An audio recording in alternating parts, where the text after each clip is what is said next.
Please be ready for a dictation on a matter titled International Day of Democracy, 15th September. 5 seconds. Start.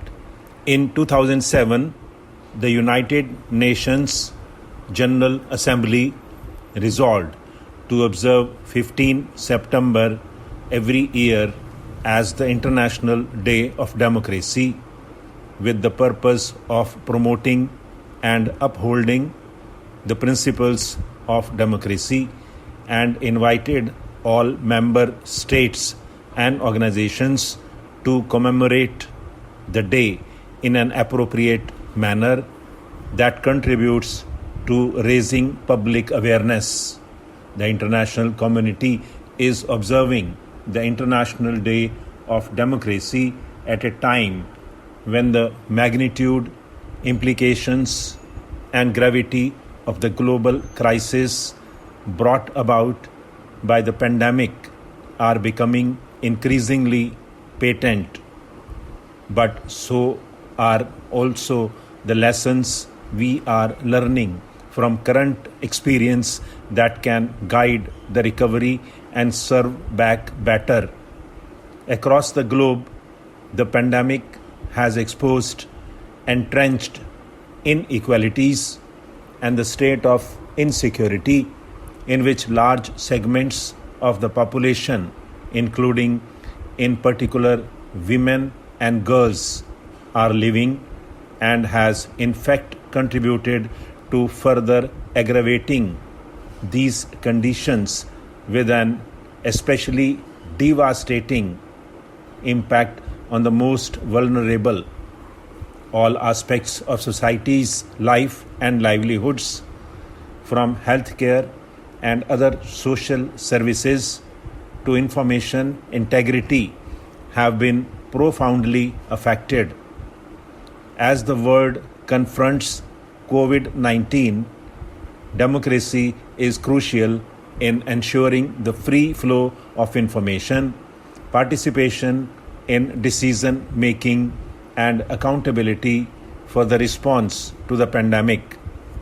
Among democratic nations, India is the largest democracy in the world, and India's vibrant democracy moving on ever since it gained its independence in 1947.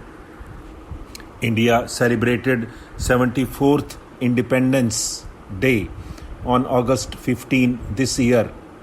In its vision documents, the Government of India has announced the commemoration of the 75th year of our independence on a grand scale as a corruption-free and poverty-free India through inclusive and sustainable development.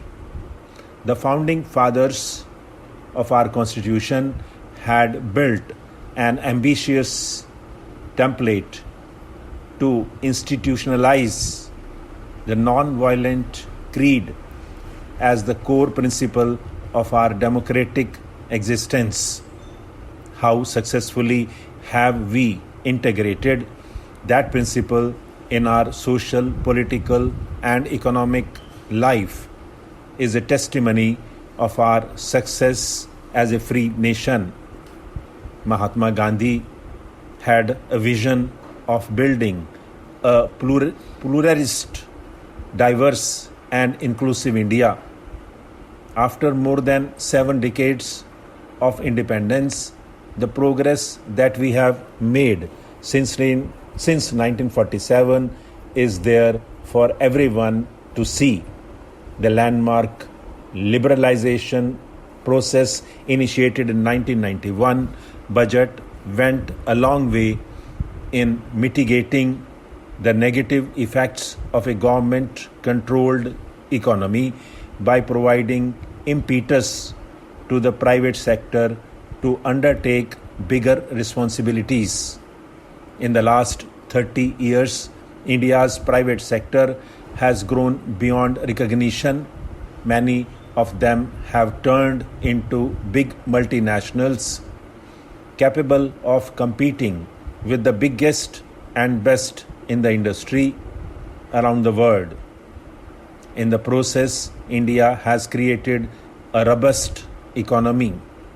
Last year, India became the fifth largest economy of the world in terms of the nominal gross domestic product, edging past the United Kingdom and France.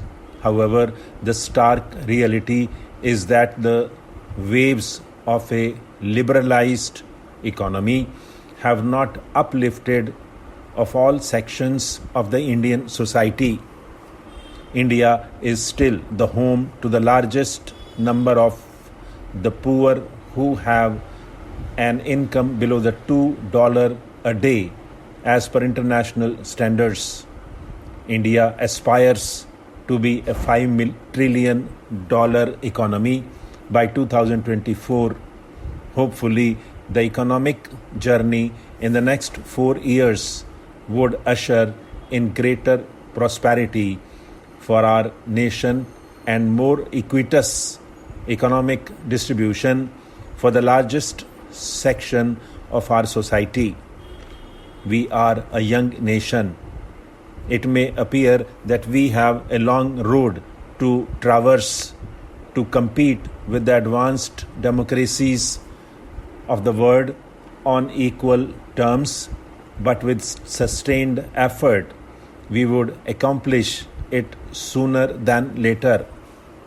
We have the potential to even overtake China, our big neighbor, even though we are a multi-party democracy, while China is a one-party totalitarian state. If our leadership succeeds in streamlining the corrupt and slothful bureaucratic machinery, we have the distinct possibility of emerging as the economic powerhouse of the world. On this International Day of Democracy, we must take the vow that we will strive to strengthen the core institutions of our democracy at all levels. There are specific responsibilities of the state and the citizens to achieve it. All citizens must eschew sectarian interests for the larger interests of the nation.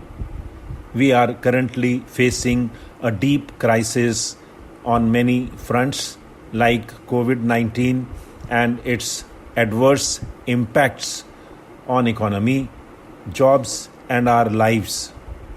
A once-in-a-century pandemic has made the task of reviving our economy a doubly difficult task, and other external factors too are matters of grave concern. But there are silver linings too.